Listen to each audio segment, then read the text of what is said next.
各位歡迎收睇呢一節新聞。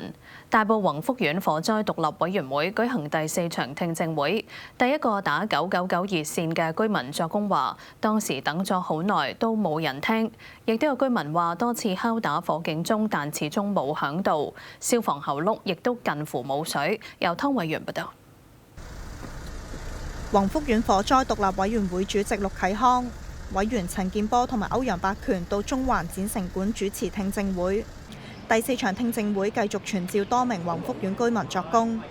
住喺宏昌閣10樓嘅黃家苑係第一名打999嘅居民。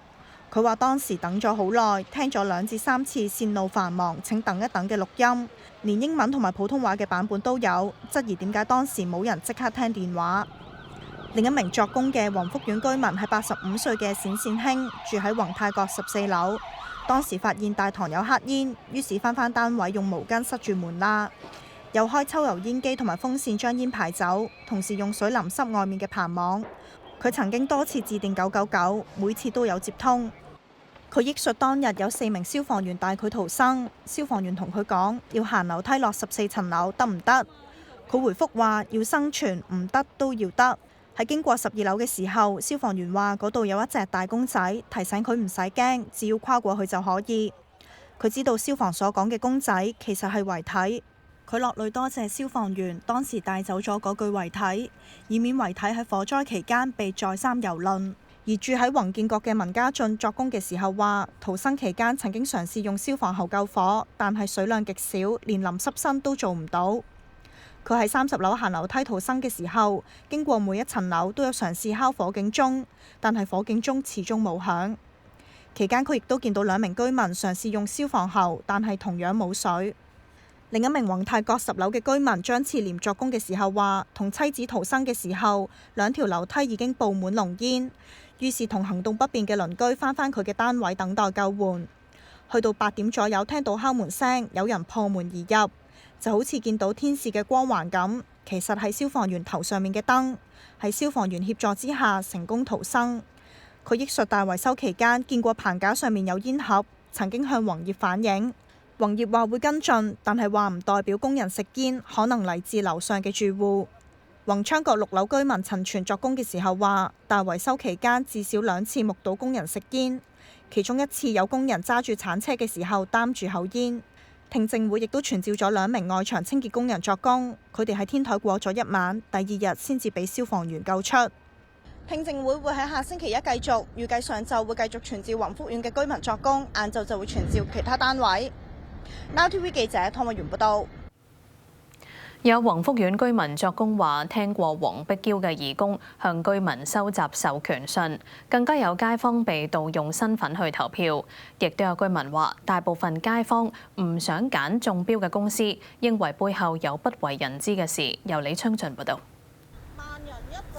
多名宏福苑居民作供後離場，其中1名居民黃淑蘭住喺宏志閣。佢喺聽證會上作供話，認為大維修招標過程好黑暗，唔少居民認為造價太貴，嘗試反對但係失敗，形容居民任人宰割。佢又話有街坊同佢講，前法團顧問、大埔區議員黃碧嬌嘅義工收集授權信，好多長者怕事俾佢，亦都聽過有街坊俾人盜用住戶身份授權投票。佢亦都曾經見過黃碧嬌同佢嘅義工就屋苑維修事宜同居民嗌交。咁佢入嚟鬧交，我唔明佢想參與啲乜嘢嘢，又唔係入嚟同我哋俾錢，有乜嘢嘢我哋街坊自行解決，同埋好多佢哋嘅義工喺我哋個院入邊，我哋好多時好難講嘢㗎，會俾人鬧㗎。我哋可能有陣時只係傾，我哋喺個招標書見到一啲嘢嘅時候，人哋唔同意就已經會鬧我哋㗎啦。宏泰閣居民阮仲文提到，當時業主立案法團開會投票選維修工程公司嘅時候，以佢觀察，大部分街坊並唔想揀選中標嘅公司，但係最終開票嘅時候得票最高，當時已經覺得背後有啲嘢係我哋唔知。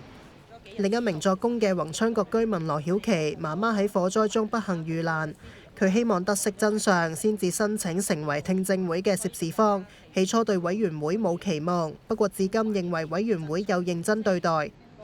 有啲已經拒絕咗話出席嘅，其實都好失望，即係紅藝啊、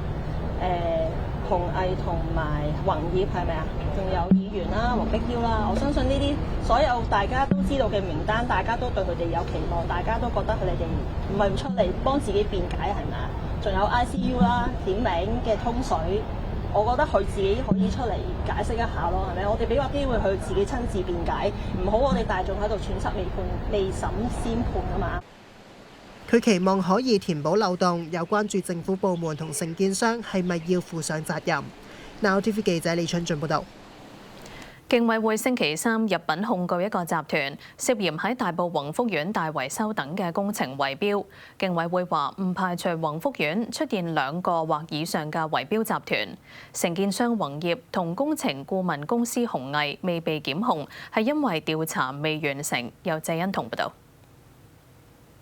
競委會星期三控告嘅樓宇維修工程圍標集團涉案6間承建商都有喺宏福苑大維修工程入標。競委會嘅代表大律師李曉亮喺宏福苑火災獨立委員會聽證會陳詞提到，檢控未包括事件中2個主角承建商宏業同工程顧問公司紅藝，係因為調查未完成，亦都唔排除宏福苑大維修出現2個或以上圍標集團，之後可能會進一步檢控，希望公眾俾啲耐性。又話案件現階段係競委會嘅指控，答辯人未有機會辯解，對辯解拭目以待。已經聘請有實力嘅本地大律師同御用大律師喺案件代表競委會。若果指控屬實，會係競爭條例下首宗圍標集團嘅案例。對於坊間有講法話圍標只係民事罪行，最多只係罰錢，李曉亮話講法技術上正確，但由於投標者喺入標時要聲明冇合謀，如果投標者透過虛假聲明中標，會構成串謀欺詐呢個刑事罪行，已經將案件涉及串謀欺詐嘅部分轉交執法部門跟進。又話無論係今次嘅檢控、聽證會或者之後嘅立法，都已經帶出好清晰嘅訊息，就係目前已經到咗一個轉捩點。圍標者或者參加反競爭嘅人認為圍標只係民事，罰錢嘅思維已經唔再適用，遊戲規則已經改變。委員會主席陸啟康提醒，案件仍然調查緊，唔可以未審先判。Now TV 記者謝欣彤報導。